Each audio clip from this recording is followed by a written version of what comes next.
Hello, And welcome. my name is Thorn George, My name is Luke Job, and this is Modular. the podcast where we take you through the modules written by Wizards of the Coast for the 5th edition of Dungeons and Dragons. That's right, these are the pre-written stories made up by the guys who made up Dungeons and Dragons. We didn't write them, but we're here to run them for you. And why would we do that, Thorn? Well, Luke, maybe you're a DM who's thinking about running a particular campaign, and you want to get a feel for how it plays out. Maybe you're a player who's already been in this particular campaign, and you want to reminisce on the good days. Maybe you just got evicted from office, and you have nothing better to do with your time. Yeah, evicted from office. But you should be warned. Each of our episodes will take on a part of these pre-written adventures. That means there are major spoilers for the key plot points of each story we are telling you. Oh, there's another warning we should offer them. That's right, Thorn. Modular is not a podcast for children. It contains explicit language as well as adult themes like sex, alcohol, drug use, traffic infractions, and violence. So please be aware of these not so kid-friendly themes. So without further ado, welcome to Modular. And our session 1 of Dragon of Icespire Peak.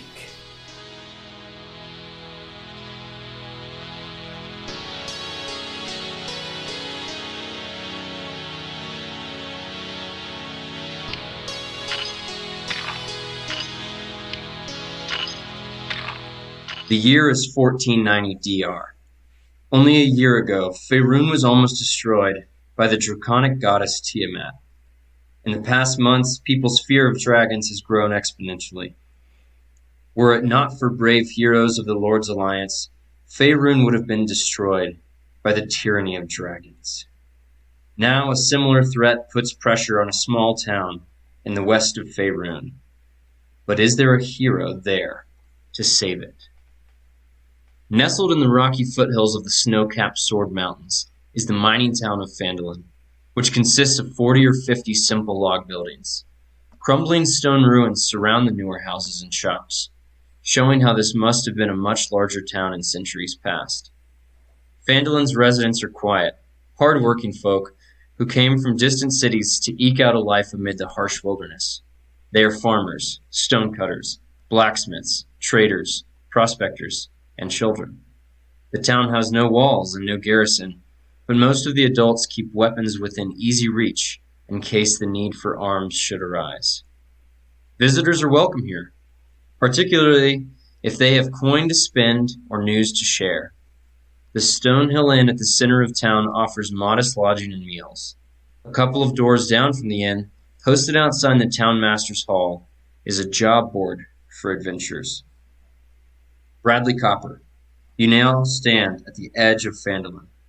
Your lungs are filled with fresh countryside air. You sigh a deep sigh of wonder. Today is the first day of the rest of your life. How you feeling, Bradley? I feel good. I think this was the right decision. You look down this miner's trail into the small town of Phandalin, and you see a small silhouette in the morning sun move towards you pretty easily. You can tell this isn't a child, it's a halfling man. He approaches you. He's got this mess of brown hair, kind of curly. He's got wonderment in his eyes. He kind of smiles past this stubble, and he's got these crooked teeth. And he looks up at you and he says, "Oh, yeah, I reckon you're the guy I'm looking for, aren't you?" I am not quite certain I know what you're talking about. He says, "Well, I saw your job posting. You need somebody to help you out on adventures." He says, "Well, I'm the fella for yes, yes. you." And what skills do you have that could be useful to me in my travels? This little halfling is basically, he's a warrior sidekick. So in the module, you'll see there's warriors, experts, and mages. And this guy's basically a nerfed fighter. He holds out a gauntleted hand, this big, heavy gauntlet. Looks like he is used to punching shit with. He holds out his hand and says, "Quinn Hightople's the name. Good to meet you, Mr. Copper." Quinn Hightopple, you say? That's it. Well, I take him by the hand and I firmly grasp it with both hands and I say, "It's a pleasure to meet you. However, I've been traveling for quite a many days. I would like to gather some rest and perhaps eat some breakfast before I discuss business with anyone." He says, of course, yeah, I'll take you right down to the Stonehill. The little guy turns. He kind of sizes you up, but obviously not in a threatening way. And you follow this halfling man through the town of Phandalin. There's a large miners' exchange you pass. You see there's this sort of religious shrine you pass in the town square. It looks like a holy woman is even praying at it. And you continue on to the Stonehill Inn. It's a modest two-story roadhouse. At the sign, you see the sign is hanging. It's supposed to be hanging by two chains. It's dangling, hanging by one. Your little I forgot his name. Quinn. Quinn. Yeah, he points up at the sign. He says, Toblin's been meaning to fix that, but it is a nice place, I tell you. And he opens the door for you. Do you walk in? Yes, I do. I take my first step in, and I gather the scenery about me.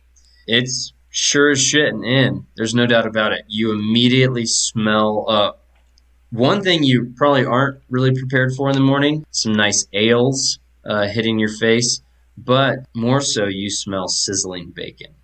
And as you walk in, my stomach rumbles. There is a shorter human man right at the bar. You open the door. He's immediately looking at the door. He's got red hair. He's got these red mutton chops.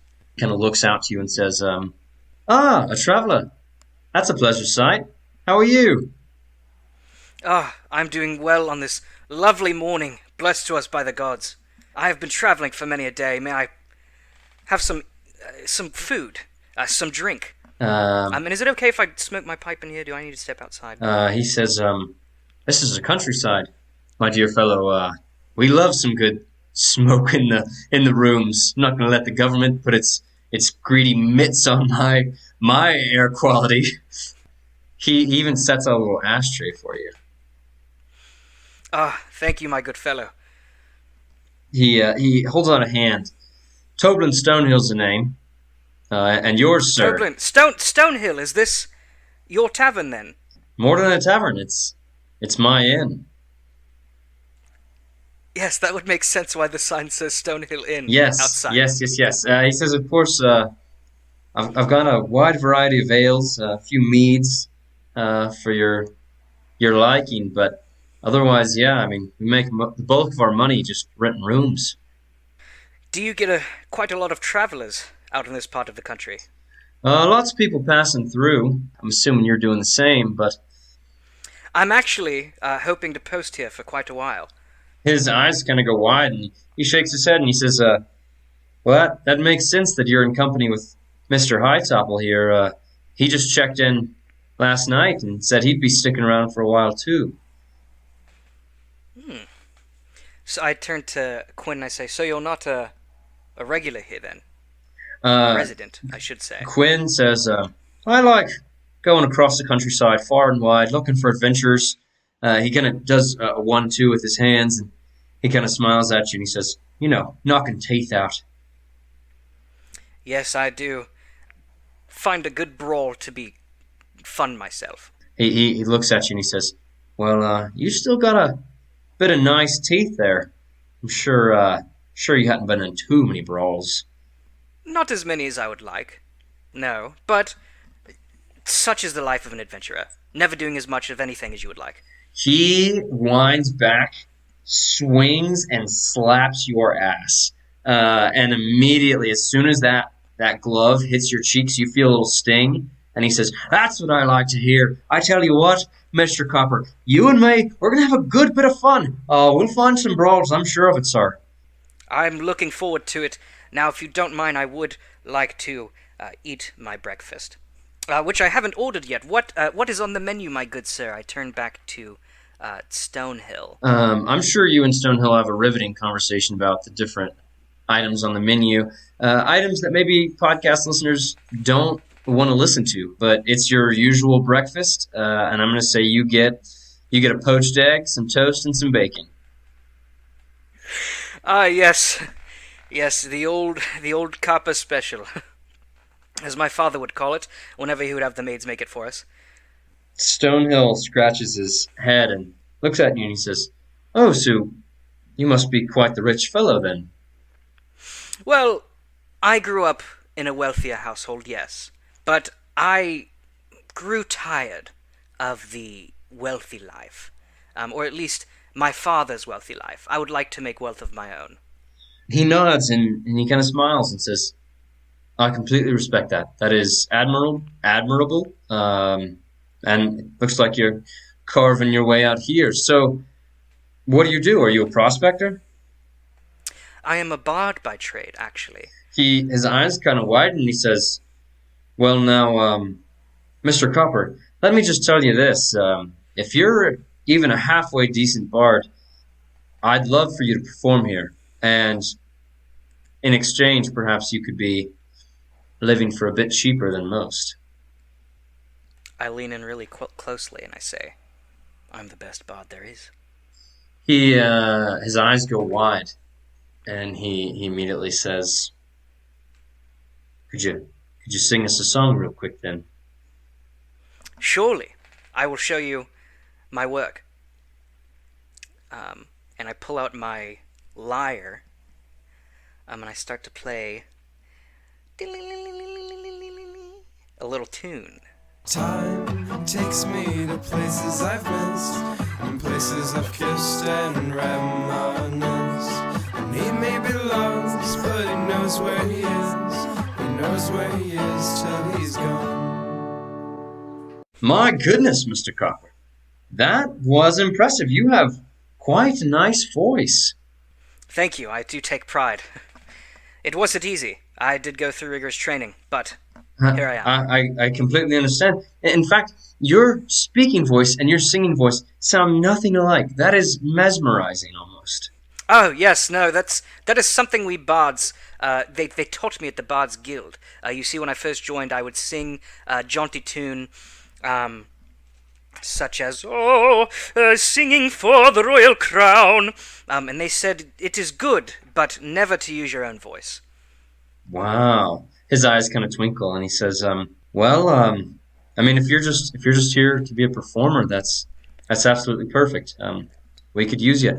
He says, if you need any information on the town, please feel free to ask Elsa when she's by. She's kind of a ditzy little the Ice Queen. He says, she's no Ice Queen. Don't call her names, all right? You'll recognize her by her blonde pigtails, and she's a bit ditzy, but she's a good girl, and she keeps her ear low to the ground for me. She's got lots of information about the town. Of course, thank you. And I start to dig into my breakfast, take a big old swig of my ale, and I light up my old pipe. All right, what you smoking there? Tobacco or wacky tobacco? Or a little bit of elder root? Tobacco. Oh, of course. Civilized. You take your time smoking, drinking, eating. Quinn just kind of is dicking around in the bar. He's like pretending he's like shadow boxing in the corner. What does Bradley want to accomplish in this day? I would definitely like to go to the job board first and foremost. All right, perfect. And then we'll see how it goes from there. Okay, awesome. You finish up your breakfast, and as you're finishing, a petite little woman, a human woman, kind of almost skips into the bar, into the first floor of this inn, and you immediately know that this is Elsa. She comes up to you and she says, "Can I take your plate, sire?" Sure, why not? She begins to grab things and she says, "You're a new face." When you look at her, you realize very quickly that she's a little bit tipsy. She must drink on the job. because you can see it in her I mean, who eyes. doesn't? Little bloodshot. You can smell the alcohol coming off of her breath, and she says, "You're a new face. Well, good to meet you." And she starts to walk off. All right. Um, I push myself off the table. I leave some gold pieces on there for Stonehill, whose first name I've completely forgotten. Toblin. Toblin? Yep. Toblin. Like Toblerone, Like but without yes, his favorite candy. Toblerone. His favorite candy is actually Toblerone. Okay. Oh, wow. And I head out the door, and I smell the town, and I go to look for the job board. All right. Quinn accompanies you. He says, "All right, Mr. Copper, you ready to go look at that job board, are you? Well, just follow me." And he starts walking off, and then out of nowhere, he just does a cartwheel, and then he keeps walking. He's very spry, and he obviously has a lot of pent-up energy. He's ready to get to adventuring. Bit of a sprightly fellow he is. You walk up to this largest building you've seen yet, and it very clearly says Town Master's Home. There's a bell tower in the back. Quinn kind of pokes you and says, "That really seems like the only bit of reinforcement this entire town has. Just a warning bell." I have noticed there are no walls around this town at all. That's quite odd to me. You see, I come from... Well, it doesn't matter, but there were many, many high walls surrounding the city. He says, "Well, I don't know what to tell you. I mean, I think they're all pretty spread thin, I mean, they got no guards neither, but what can you do? I mean, No guards in this town? Doesn't seem it, no, sire, but, I'll tell you this much. Everybody I've met here in the past, 12 hours or so, they all seem like they could put up a pretty good fight, but that being said, none of them is trained." Well, that doesn't seem quite right at all. I mean, I don't know what to tell you. At the job board, there is a rather large man, portly fellow, not too tall, but definitely a little overweight, big belly kind of hanging out, a mustache to end all mustaches, just giant, barely you can see any lip at all, swirled twice, guy's balding, very fancy fellow, but also older, not great looking, and as you approach, you kind of, hello,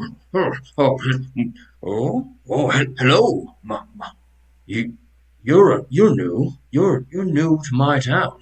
Well, welcome to Phandalin. Bradley Copper, at your service. Ah. I give him a slight bow. I'm assuming he's the town master. He does a wave in the air, a deep bow. You're impressed by the stature of this man, how deep his bow goes. And he says, "Town Master Harbin Wester, it's a pleasure to meet you, Mr. Copper. And I see you've met Quinn Hightopple, another new patron of our humble little hamlet, if you will. Have you come to look at our job board? Perhaps you're an adventurer." Yes, I am, quite. The same. And I would like a look at your job board, if you do not mind. As the two of you are having this quick little discussion, a cloud just barely begins to slide a shadow over Harbin. As soon as the sunlight disappears from his body, he almost jumps and kind of looks up at the sky. "Excuse me, Mr. Copper. Of course, yes. Please." Quite jumpy there, aren't you, Master? And jumping? No, not at all. Just a bit of a chill in the air. It's the middle of summer. Yes, it is a bit nippy out. He says, I believe I'm going to go head to the job board. "Of course, yes, sir. If you complete any job, of course, see me for the reward." And then he scuttles back into the house, the town master. On the board, there is but one quest posted. And it reads, "The clan of reclusive rock gnomes resides in a small network of caves in the mountains to the southeast. The gnomes of Gnomengarde are known for their magical inventions, and they might have something with which to defeat a great evil. Get whatever you can from them. If you bring back something useful and don't want to keep it to yourselves, Townmaster Harbin Wester will pay you 50 gold for it. 50 gold? Not exactly the riches I was wishing, but a start is a start. Quinn kind of squints at you and says, "Well, sire, gold is one thing, but powerful artifacts now, that's another." And he just kind of jaunts in place and says, "I've always longed for a powerful magic item I could get my hands on. Doesn't that sound fun, Mr. Copper?" Yes, it does sound quite fun, but not exactly the riches I was asking for. Maybe we could sell it to someone else for a higher price, eh? He says, "Well, I mean, if that's your M.O., let's do it. I like it. You ready to head that way?" Perhaps we should not buy supplies first.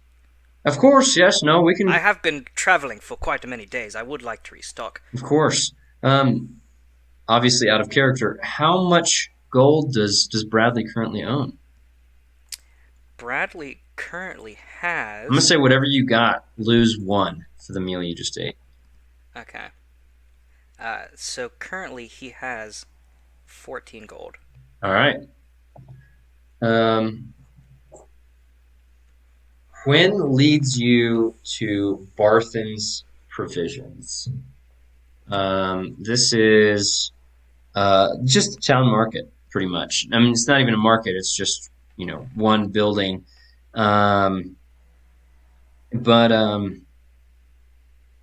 He leads you there, and there is... there's an older man in Barthen's. He's behind a counter, bald guy, looks to be in about his 5th decade.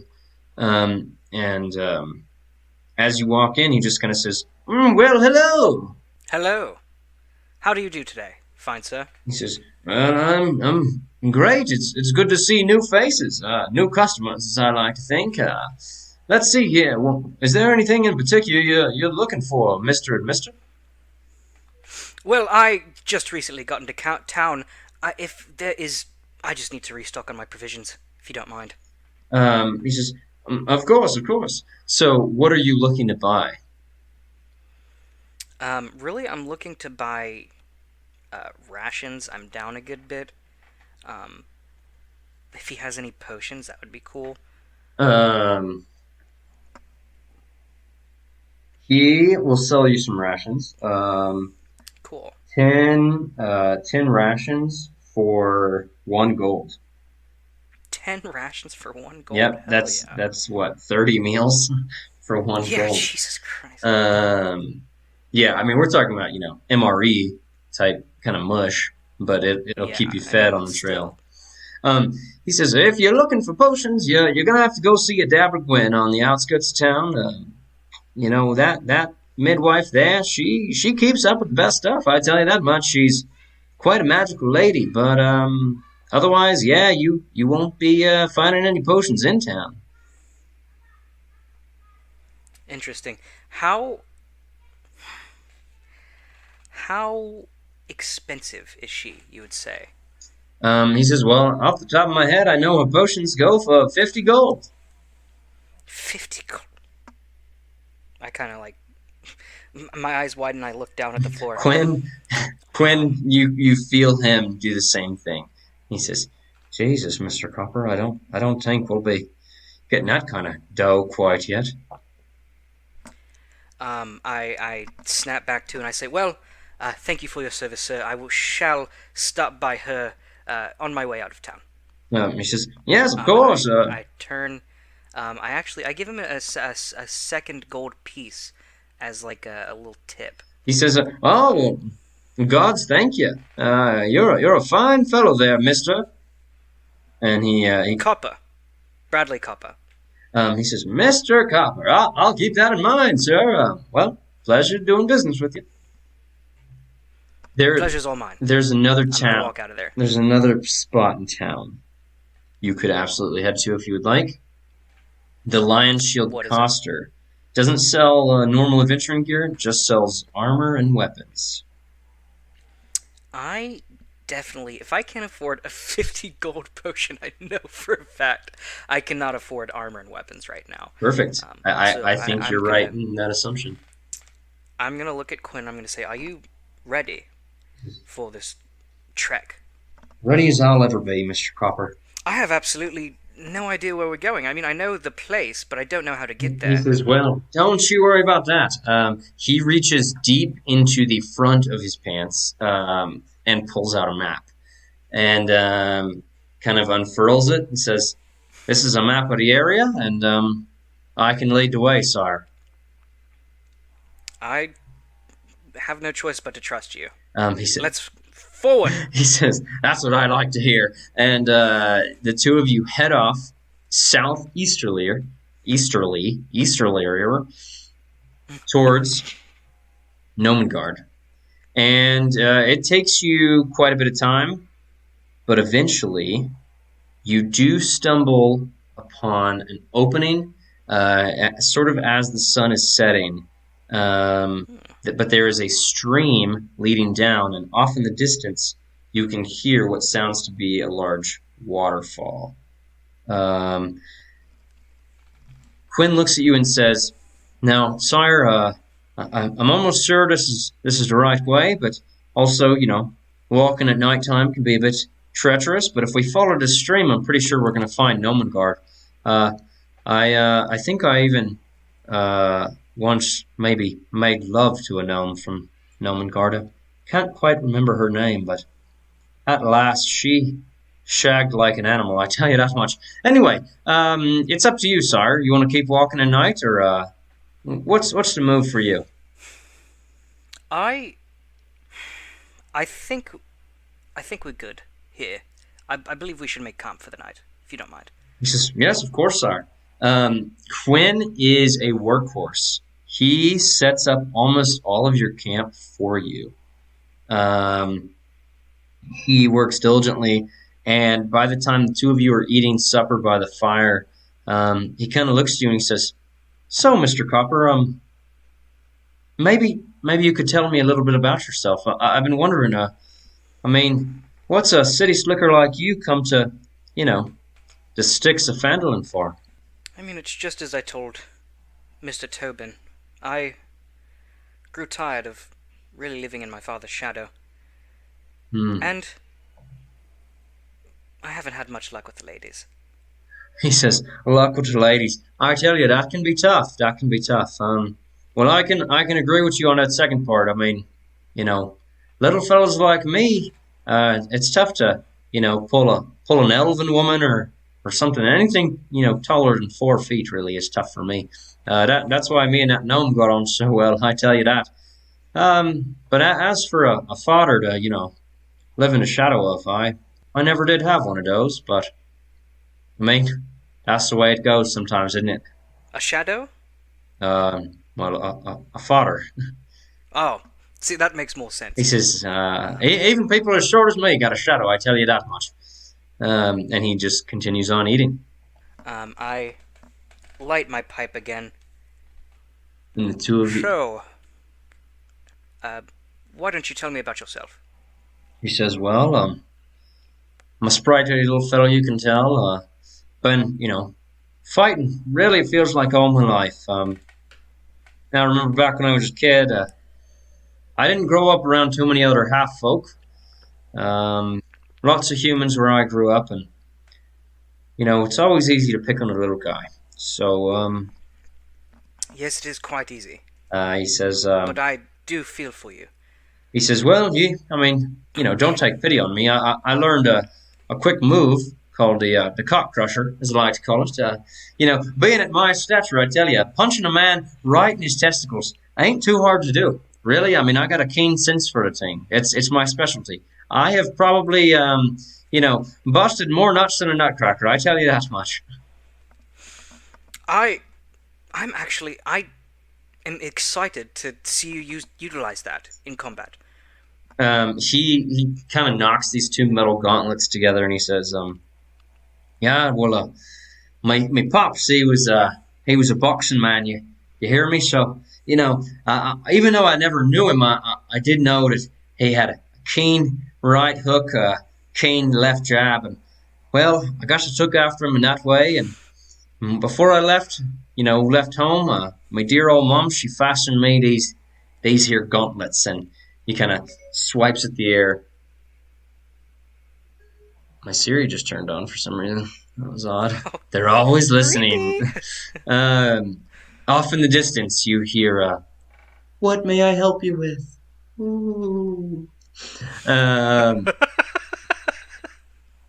The two of you. I'm sorry, I didn't quite get that. The two of you shoot the shit for a while, and it just kind of the two of you fall asleep naturally. Both cowboy camping under the stars. You've got these bedrolls, but no need for a tent. It's so nice and warm in the night. When you wake, however, you wake cold, and you find yourself with a light, thin layer of snow on both of you. Even though it's the eighth month of the year, it's still summer. There's a bit of snow on both of you. Quinn kind of shivers. "Oh, geez, Mr. Copper, I'm no weatherman, but I tell you, I was not expecting no snow." Yes, I don't believe I was either. I come from north of here, so I would expect it to be a little bit more milder. No, I wouldn't have expected no snow down here, I tell you that much. I mean, even where you're from, Neverwinter is called Neverwinter for a reason, right? But we're even further south, and yet, I don't know, that's a bit odd, but I'm just going to kind of shake it off like I do most of my anxieties, and we'll keep moving on our way. Yes, perhaps we can ask about it when we get to Gnomengarde. Yes, of course, sir. You follow a stream uphill to the base of the mountain, where waterfall erosion has carved out a natural concavity. The roaring waterfall creates a cloud of mist as it plunges into a shallow pool of water, within which rise two small islands, covered with 2-foot-tall red, green, and purple mushrooms. Several cave openings overlook the pool from rocky ledges 20 to 30 feet above. The mountain blocks any sunlight from reaching this place. Looking up at this sort of cascading waterfall, Quinn says, I'll be honest. I'm not trying to be inconsiderate. I'm a little fellow, too. I really thought this place might be a bit smaller than it is. You said you've been here before. No, I said I shagged a woman who's from here. That's not the same thing. I mean, have you met the pops of every woman you ever, diddled? No, I can't say I have. Yeah, and I'm sure you're glad for it. A little bit. I find... never mind. We can talk about that some other time. Are we to climb? Looking around, you see 3 entrances that are at least 20 foot up that maybe you could climb, but they all look kind of wet, kind of slick, so it could be tough to climb. Further back, probably 50 feet off from you, there's a drawbridge not a drawbridge, sorry, just a rope bridge that connects one sort of cave platform overlook to another. The drawbridge is about 20 foot in the air. Not drawbridge. It's not a drawbridge. It's not a drawbridge. It's about 20 feet in the air. The waterfall's directly behind it. So there, in total, are 5 openings. I think it's time for the first roll of this campaign. Go ahead and make me a perception roll. Perception? Wow. I can't believe it. The first roll. Don't fuck up. And only after 30 minutes. Hey man, we're telling a story. Having a good time. Okay, I have a +4 to my perception, so don't fail me, die. 10. 10. There are 5 openings that you see. You could climb for any of them. I mean, which one's closest? There is one that is only 30 feet off from you, and it looks to be about 30 foot high. How good are you at climbing? Quinn kind of looks down at his arms. He's got this, just kind of basic leather armor on, and he says, "Yeah, I'm spry enough. I think I could get up there if you want me to go first." I think that's a good... You go ahead first. He says, "Absolutely, Mr. Copper. Let me give it a shot." Now let's see about this. This is an athletics check for our friend Quinn, and Quinn has +4 to athletics. Quinn begins to try and scale the mountainside, and it's just not dramatic. He tries to climb up, and he slowly slides back down. All right, Mr. Copper, maybe a boost, if you don't mind. Perhaps I should climb first and send a rope down to you. Oh, that's great, yeah. All right, I need you to make me an athletics check. Yeah, I'm going to do that. I get a good hold with one hand, and I find another hold with the other, and I try to climb this thing. And you said athletics? Mm-hmm. I have a +1 to that. Let's see what it is. Oh, gosh. It's a 7. All right, you climb and climb and climb for what feels like 15 minutes.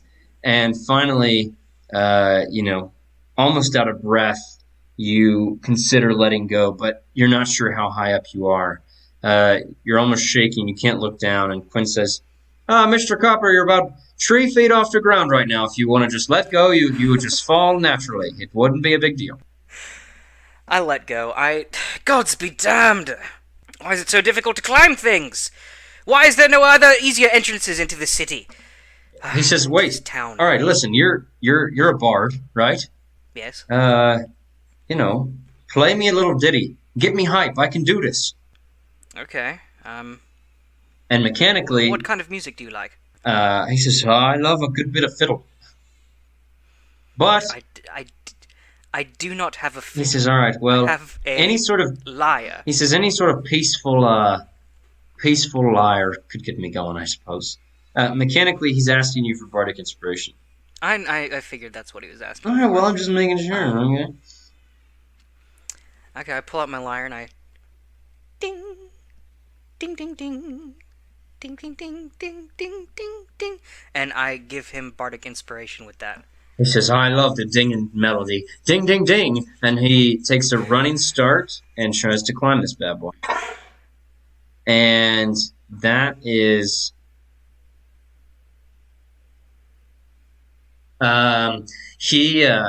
He is bobbing his head. Ding, ding, ding, ding, ding, ding, ding, ding, ding. And he just monkeys his way up this wall. And sure enough, makes it to the top. All right. Throw down some rope. Sure thing. He ties a quick knot, throws down the rope, and says, the view from up here is great, I tell you. I'm 30 feet higher than you, so I can see 30 foot more than you can. I never would have guessed that's how it works, I say to myself. All right, make me your athletics check with advantage, please. With advantage. Cool, I still only have a +1. So let's see. 19. Whoa! All right, the rope is exactly what you needed. You hustle your way up, and sure enough, you have made it to the top of this wall. As you peer out, the cave entrance across from you had a set of stairs that you did not notice before. Do you think if I jumped off of here, I would die?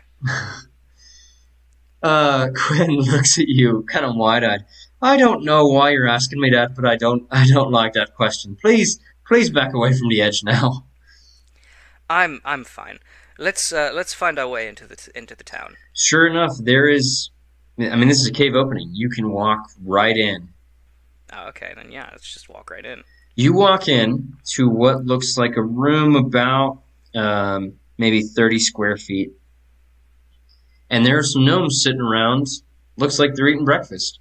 One looks up to you and says, "Hey, what are you doing?" Is this your house?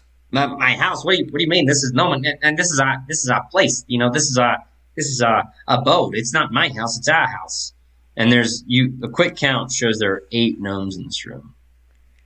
Oh, I apologize. I just expected, I don't know, buildings, I guess. Well, what do we need to? What buildings? What? No, gnomes. We like to live in the earth. Listen, this cave is a building, all right? Earth is the apartment complex that we should all be renting from. Do you get what I'm saying? No, I do not get what you're saying. Your words are going into my ear, and I'm comprehending what you're saying, but I cannot say with a clear conscience that I share that sentiment. Quinn looks at you and says, "I am right where you are, Mr. Copper. I am so fucking lost right now." Okay, listen to me. Listen, yeah, both of you, knuckleheads, little halfling man, little half elf man. Listen. All right, the Earth provides everything.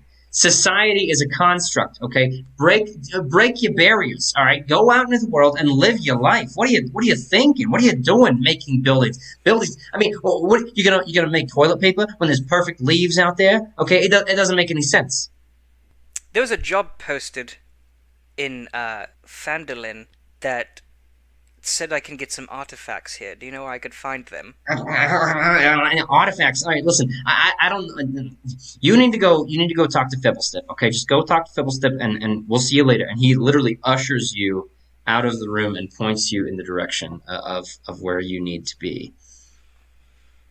You walk around these caves, not too crazy complicated to get around. You walk up sets of stairs, noticing that Quinn is walking fine. You're kind of having to tiptoe these stairs because they're not that deep, right? Like they're not like your feet for gnomes. Yeah, your feet are like too long for the steps. You're like almost tiptoeing up these steps.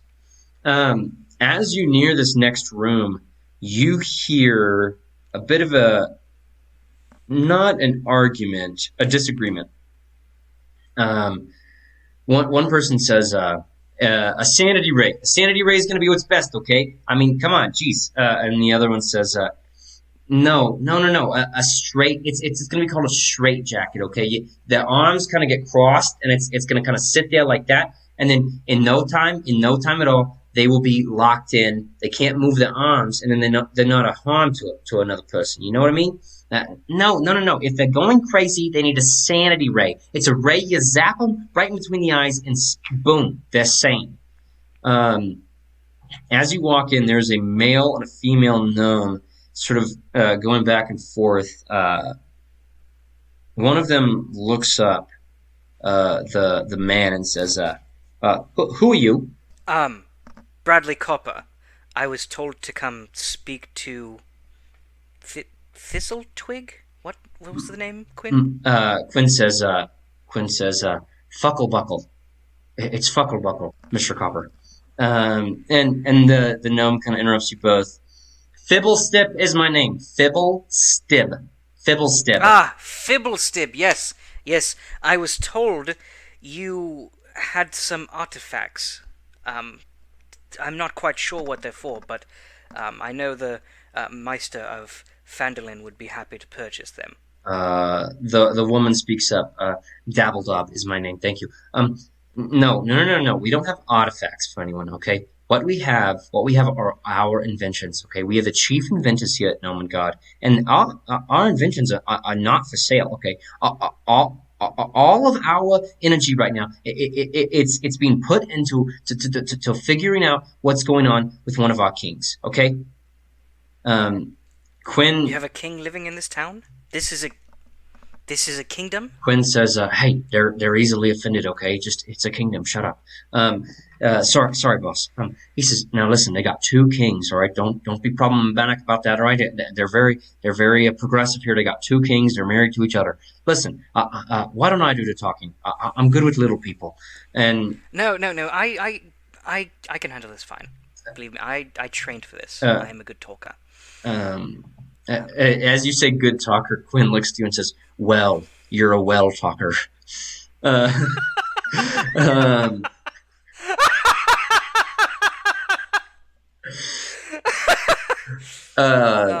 Dabbledob looks at you and says, Listen, okay. I know. I'm sure you wanna get your fancy inventions. People love us for our inventions. We have a lot of issues going on right now. Okay. Um. Well, what can we do to help with them? Well. We're adventurers. I'm certain we could do something. Are you trained in the art of psychotherapy, perhaps? Um, Because what we need is a good psychologist. Like most places in the country, we don't need cops busting in. Okay, we need good psychologists here. We need social workers here. I'm going to say yes. I'm going to say I'm actually a professional psychologist. I need a And I'm going deception to roll. deception. I have +6 to deception, Oh, so I feel good about this. right. Um, God, why do I keep rolling sixes? 12. 12 is not high enough.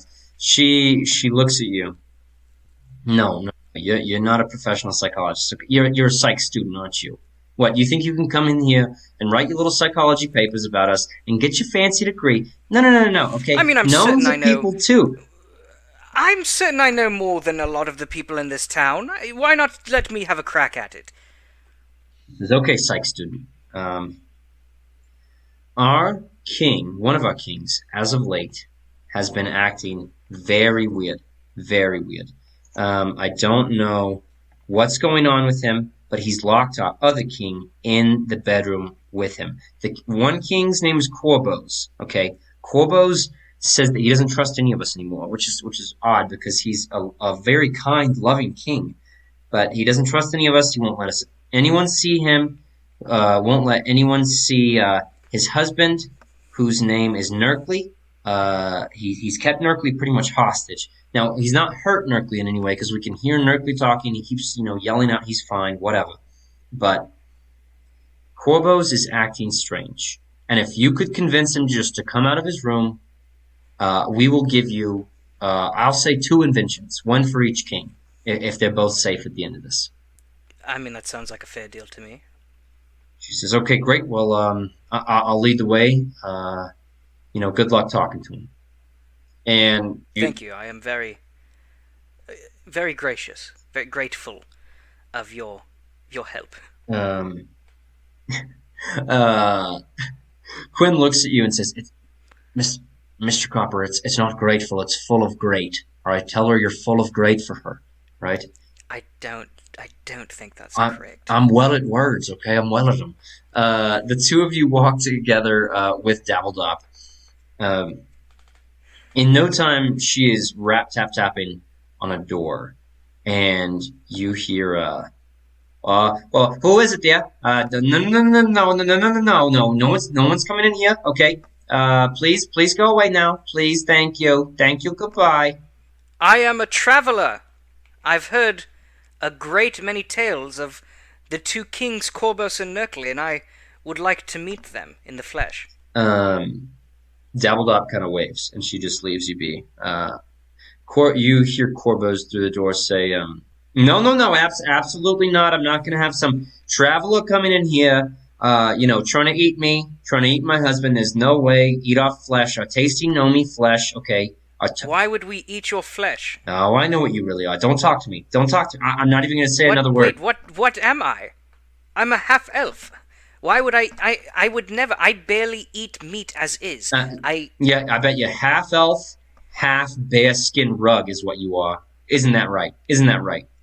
Do you think I'm a bear? No, that's not what I said. Can bears talk? Another voice calls out. Do bears talk in this part of the country?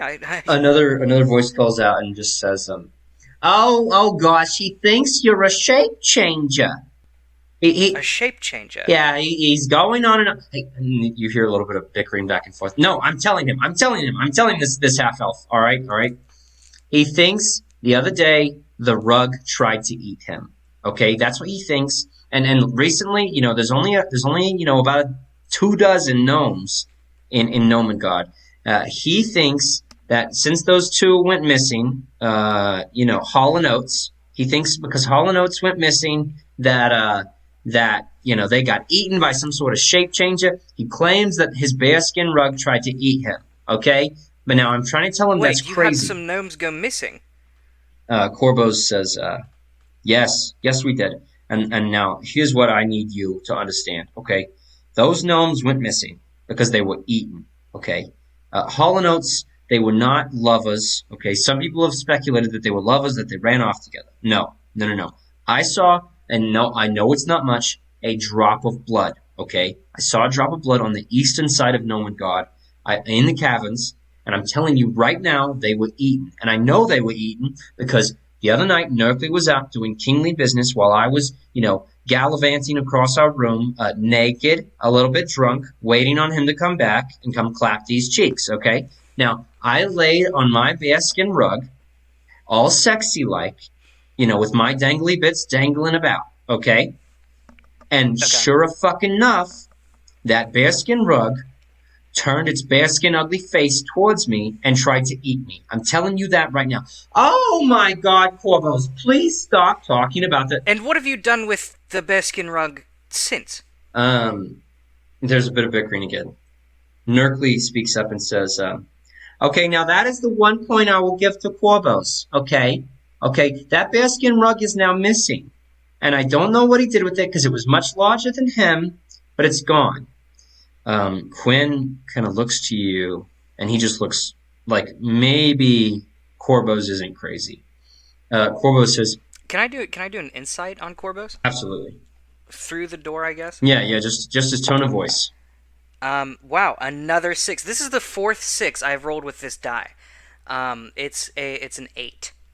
I'm switching a die. Switching to another die. Yeah, you need to drop that one in your toilet. You have no idea. You have no idea if Corvos is crazy, like some of his people say he is, or if he's telling the truth. Corvos, did you do anything with the rug? No, I didn't do anything with that rug. Okay, here's what happened. The rug trying to attack me. Okay, I used my quick wit and my nimbly knees. And my nimbly gnomish knees, and I got out of there. He's turning more and more into Bernie Sanders. I didn't do anything with that rug. Okay. Nomi Sanders. And what happened was the rug tried to eat me. Okay, the bearskin mouth actually opened up. The bear's head opened up, tried to eat me. I luckily bounced, nimbly away from him, under my bed, hid there. And then the bearskin rug slinked out of our room. All right? Slinked, I tell you. Like it had its own brain. Oh my God, Corvos, that is just too much to believe. So, if I could find proof that there either is or isn't a shape changer, would you come out? There's a long pause. And Corvos says, Yeah, I would come out. If you can find it and if you could kill it, if you can bring me the shape changer's body, then I tell you what, I will come out and I will let all of my people know that I'm not crazy, because I'm not, and that Nerkley is fine. I'm only keeping him in here so that make sure that neither of us is eaten. Does that make sense to you? Well, what if Nerkley's the shape changer? He says, well, if Nerkley was the shape changer, I've been in here for 2 days with this man, all right? Now listen, he likes to eat me, but he doesn't eat me like that. I tell you that much right now, okay? So, if he was the shape changer, I'd have been dead by now. That makes sense. I look down at Quinn and I say, well, it looks like we've got another part of this quest to fulfill. Quinn nods in agreement. He says, absolutely, boss. And now listen, I think if he's telling the truth, and if this really is a shape changer, it sounds like it could be a mimic. He says, a mimic? Have you heard of Can them? mimics take the shapes of people?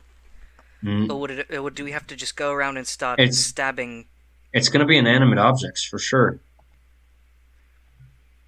Can I attack the door? Can I stab the door with my dagger? Absolutely.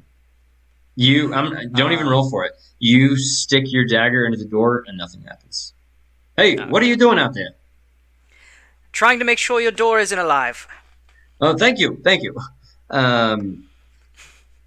Okay, so what would you like to do? I mean, are you buying this story, or are you going to go look for this thing? I mean, it's either that or break down the door and force them out. Yeah. So, I'm gonna go along with it. If it comes fruitless, Plan B sounds good to me. Okay, Um, perfect. so he said there was blood in Eastern Gnomengarde, right? Yes. Which, just remembering where you came in, you're in Western Gnomengarde right now, and you saw that bridge. The bridge likely links the two, if that helps Okay. you at all. Okay, yeah. I guess I'll go over there. Um, can I stab the bridge? Like, can I stab one of the planks in the bridge to see if that's the mimic? You stab the bridge, nothing happens. Okay, cool. You can't Um, ever be too careful. I say to Quinn. as you walk through to get to the bridge, you actually walk through a room where there are four. They look like the ends of like batter beaters. You know, like the things you like put on that thing and it. I don't know the word. I'm not a cook, Like but whisks? whisks. Thank you. They look like whisks. What the fuck is a batter beater? I don't know. I, uh, I mean, I get what you're saying, but like a batter beater, that's something from that's Harry an Potter, right? A interesting. beater. Yeah, Yeah, it's a okay, beater. that I think I just saw a meme about that. That's what I was on the brain. Um, so they look like whisks is the word I was looking for, um, and they're sharp to the touch, but you realize quickly this is a defense system. There's a switch from the way you came, and if you had turned it on, these four things would have started spinning, and nobody would have been able to get through here. But you walk around them just fine because they're turned off. But you realize these gnomes, they've got a thing or two going for them. So yeah, Maybe these little folk are more crafty than I gave them credit for. Quinn nods and he says, "Little folk are pretty impressive, I tell you that much." What are some of the great inventions of Halfling? Flowshot. Well, halflings aren't really inventors. I mean, I'm pretty sure that it was a halfling man who, discovered PCP. Couldn't even make that joke without laughing. He says, "Yeah, halflings are really good about drugs, sex, rock and roll, that kind of thing. Of course, of course. There's an ancient story of two halflings traveling across the world and saving the day by throwing a piece of jewelry into some magma. But other than that, I can't say we've done much for society other than the partying aspects. I don't think I've ever heard that ancient legend. Well, it's just a halfling thing, okay? Oh, okay. You wouldn't get Makes it. sense. You wouldn't get it. Of course. The two of you walk across this bridge, and the bridge holds, mind you, but it dips down. You are the heaviest person probably to have ever walked across this bridge. The bridge is 20 feet above the water. When you walk, it dips down like 5 feet. You're like 15 feet from the water. And Quinn kind of laughs. He says, "Don't take that personal, boss. It's okay. It happens to all of us." I, I, I, I think I'm in shape.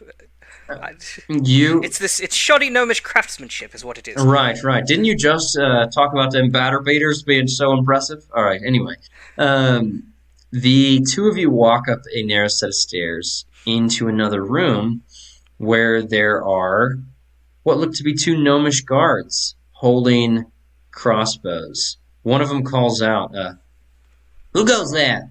Bradley Copper, at your service. I'm an adventurer. I have been requested by your kings to check out this place. What are you checking it out for exactly? Because we know what we're looking for, but if you don't say the right thing, we have reason to shoot you in your fucking face. And the other one Well, goes, the "Yeah, your king- fucking face." The king said it was a bearskin rug, but we've come to believe it was a mimic. No good, dirty shape changes. One of them says, and the other one says, "Yeah. That's exactly the right answer. Okay, well, continue on your way. Holler if you need any help." Oh, definitely I will. Um, the higher pitched one introduces herself as Ula, and the lower pitched one introduces herself as Pog. Ula and Pog. What memorable names. You continue on your I'm way. not going to remember any of these gnomes. I'm going to be honest with you. You what? I'm not going to remember a single one of these gnomes other than Korbos and Nerkly, and that's because I wrote those down. That's perfect. That is A-okay. You only have one way to go. It's left down this hallway. But when you get to the end of the hallway, you can go left or you can go right. On the left, Quinn immediately picks it up. He smells it and he says, That's a wine cellar right there. I know my wines, I tell you that. Well, if I were a hungry mimic, which I'm not, but if I were, and I wanted a quick snack, what better place to go than the wine cellar? They're going to be drunk already. They'd be easy prey. Do mimics get drunk? I'm talking about the gnomes would be drunk already. Oh, of course. Yes. That's. Context, Quinn. Sorry. I don't think as well as I talk well. The two of you walk into this rather large wine cellar. In here, I've got an exact count for you because I know you're interested. There are 12 casks of wine. There's four on your left, four straight ahead of you, and four on your right, all kind of set on the ground. They've only got these spigots kind of set in them. And make me an investigation check. Investigation. Ooh, I think I'm good with investigation. I get a +3. 12. Looking at the four on your left, under each spigot, there's a little bit of purple. The purple wine is obviously kind of dripped out just naturally from each of these casks on the left. On the right, they do the same. There's purple, just little puddles of wine under each spigot. Straight ahead of you, the four sitting there are three that have little puddles of purple wine. And there is one whose spigot is absolutely clean. I nudge Quinn and I point to it and I say, I believe we either have a private reserve or we found our mimic. Quinn kind of squints and says, I think you're right, Mr. Copper, so, what's the move? Go on over there. No, I'm just kidding, Quinn's like, oh shit. How far away is that from me? That is approximately 20 feet from you. Okay, I'm going to walk, closer, until I'm, like, not exactly right in front of it, but close enough to it. And then I'm going to cast Thunder Wave on it. Okay, so or on myself. Should Quinn stay away from you? He just has to be 15 feet away. Okay, yeah. I'm gonna say you give him a quick warning, and he backs up and he says, Yeah. "Fuck, Mr. Copper, I didn't know that you did magic. That's pretty cool." I'm a bard. He says, as far as I know, a bard isn't a class in a role-playing game. A bard is a traveling musician.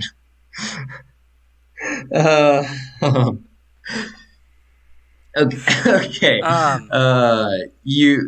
This. You might want to cover your ears as well. He absolutely does. This inconspicuous wine barrel needs to make a Constitution saving throw. Is that right? Yeah, it needs to make a Constitution saving throw, or it will take full damage and be pushed away from me. If it fails, it takes 9 damage. Is a 13 a fail? It is. In an instant, this barrel is hit with a wave of powerful sound as you stroke a power chord on your lyre. The wood... Can I... That's exactly what happens. The barrel reels backwards because it's not a barrel. It's a mimic. Its front circular kind of mode opens up with these gashing teeth and this long purple tongue swinging. It kind of arches painfully, smashes into the wall, taking an additional 2 points of damage. And also, anything within 15 feet of me that's not strapped down goes flying. There's nothing in here. Okay. Dust bunnies scream in horror as they're hoping maybe back. the barrels would be it. They wouldn't have any wine. The barrels do not move. Okay, good. This thing smashes backwards, lands now on these 4 weird, jagged, wooden legs. Its tongue is swinging furiously. I need you to roll initiative. 10 for initiative. The mimic lets out a disgusting Quinn cracks his knuckles. You unsheath your weapon. And you realize it's time to fight.